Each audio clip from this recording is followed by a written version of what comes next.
Hello, everyone. It's Shane Conto, your Wasteland reviewer, and welcome to the Streaming Wasteland here on the SPM Crew Podcasting Network. And this is my weekly show where each Friday I pick a streaming service and three previously released films off of it. And hopefully by the end of this episode, you have a nice full weekend full of movies to go enjoy. And I am going to be talking about Peacock this week. Yes, the Universal NBC streaming service, and have some nice variety here for all of you. Let's dive in. Let's begin with a film that was a humongous cultural phenomenon when I was 15 years old, and that was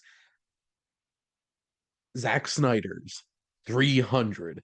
And this wild, crazy, over the top adaptation of Frank Miller's graphic novel had all of the style, all of the pizzazz. It had such a distinct look to it, this completely artificial yet engrossing world that Zack Snyder created for this film is fascinating to look at. The color, the effects, all of it.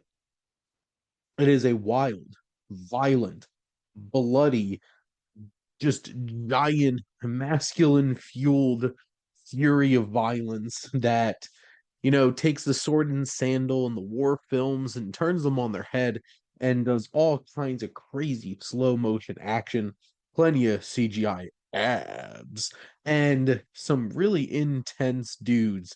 And you have the likes of David Wenham and Michael Fassbender, and throwing Dominic West and Lena Headey. But most importantly, there's Gerard Butler, King Leonidas himself. This is Sparta. And that was certainly a big cultural just moment when this film came out.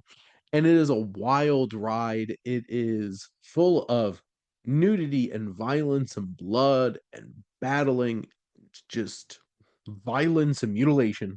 It is a crazy film that is second to none. You're not going to find any type of film that is like 300. And, I feel like that is something pretty special and interesting for sure. So, Eden have plenty of masculinity and muscles and violence for that one. We're going to turn things back to 1976, a little bit more low key, with the boxing drama, the iconic Rocky.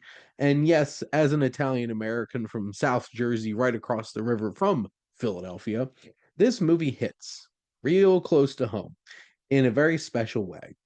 Rocky Balboa is one of the greatest characters created for film. This, bit of doesn't always know exactly what is going on. He is not the sharpest tool in the shed, but he has wisdom and he has street smart. And Sylvester Stallone plays this character so earnestly and just so compassionately that we, the audience, immediately connect with Rocky through all of his flaws and blemishes. But he is a character that we can love and support and want to see succeed.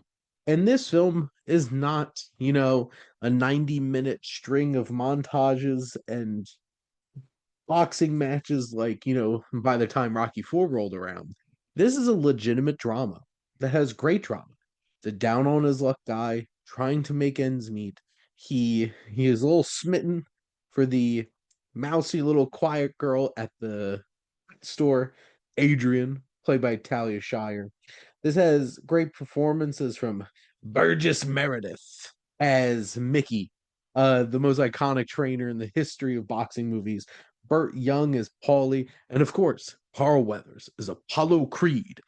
And he is just absolutely electric when he pops up on screen in his supporting role. The final boxing match has all the drama that just makes it such an engaging and impressive experience. This was written by Stallone himself, directed by John G. Alvidson, and this film won a bunch of Oscars for a reason. It is iconic, it is legendary, it is emotional, it is fun, it's endearing, it has all of these elements, all these flawed and all characters who find solidarity and love with each other and just, you know, this film has incredible music, incredible montages, just sharp filmmaking, and from top to bottom, this is an iconic film for a reason, for sure.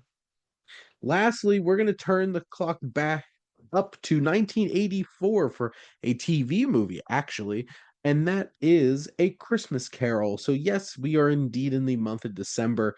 I'm going to try to make sure that I slip in some, Yuletide recommendations. And this adaptation of Charles Dickens' novella has an incredible bit of casting when they got one of my favorite directors and my one of my favorite actors, George C. Scott, to slip into the role of Ebenezer Scrooge, and he ate it up delightfully and cantankerously. You have the likes of Frank Finley as Jacob Marley, Edward Woodard as the ghost of Christmas Present, and David Warner as Bob Cratchit. This has such a great supporting cast as well. And it has a very specific feel. It is both charming at times and then very eerie and unnerving at times. Like, especially the Ghost of Christmas Present, who seems so jovial and jolly and then has some dark twists along the way, too. Impressive hair and makeup and costuming, especially for a TV film. And this is one of the more iconic versions of A Christmas Carol, and George C. Scott being one of the iconic versions of Ebenezer Scrooge. Scott is just such an incredible actor and just brought so much to this role. And this certainly scratches that itch for the Yuletide cheer and really takes a story that we all know already and does something pretty impactful with it. But that is a wrap here on another episode of the Streaming Wasteland. And let's do a little summation here over on the streaming service Peacock. You can check out 2006's 300, 1976's Lucky, and for the Christmas season, 1984's TV movie A Christmas Carol. But thank all of you for listening, and make sure to like, comment, and share on this episode. What is your favorite stylized war flick? What is your favorite sports movie? And what is your go-to Christmas Carol? And why is it the Muppet Christmas Carol? And make sure to follow or subscribe wherever you listen to your podcast. And if you have a podcast idea that you want to get started somewhere, or you want to be a guest on one of these shows, reach out to us on our website. And if you like our logo, check out HiFlyer Creative for all your digital marketing needs. Most importantly, thank you, as always, for tuning in and supporting the Streaming Wasteland here on the SPDM Crew Podcasting Network.